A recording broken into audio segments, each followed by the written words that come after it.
everyone, you are watching Premium Learnings. Today we are going to discuss yet another communication fundamentals, and that is how to write an effective email subject line. Email is the king of modern corporate communication, and the subject line is the crown of it.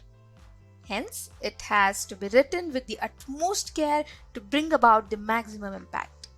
Here are a few pointers that guide the fundamental rules of writing the subject line in corporate office work emails.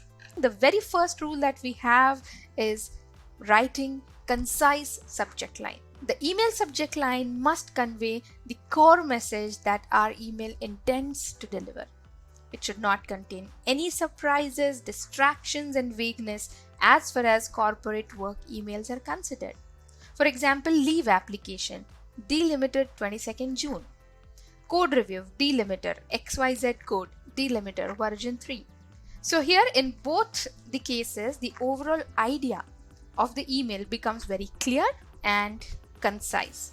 So these email subject lines are perfect. The next rule that we have on the list is no sentences.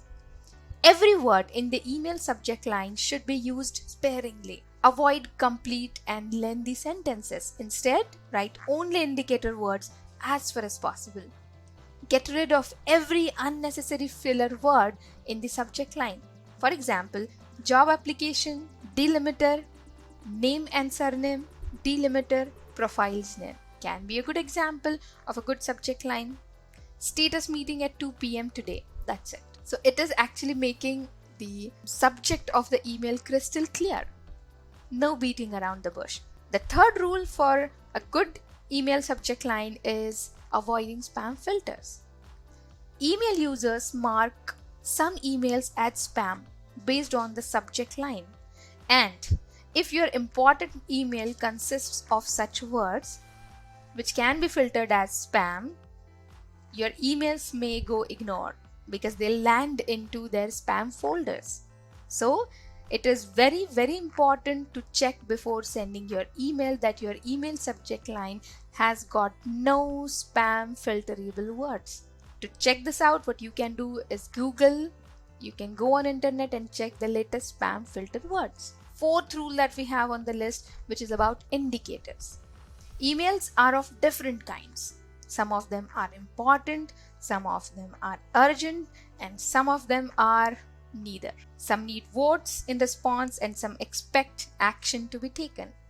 You can indicate the type of your email by writing the indicator at the start, but make sure that it is used sparingly. Otherwise, the importance of these indicators will decrease. For example, urgent, severity 1 issue, meeting scheduled at 10 p.m. So what you are mentioning over here that there has been a severity 1 issue, it pulls the attention of the reader. Action needed, behavioral training, feedback form. So what you're mentioning in the start itself of the subject line is that you need an action in response to this email. So it's good to use these indicators when needed, absolutely. Otherwise, use them sparingly. The last rule that we have on the list, subject line must be updated and inlined. In case you are forwarding or replying to an original email, make sure you update the email subject line according to the new context. Also, sometimes while we write an email body, new and extra content emerges. In such cases, we must go back and check if the subject line is in line with the body of the email. Otherwise, you can update the subject line.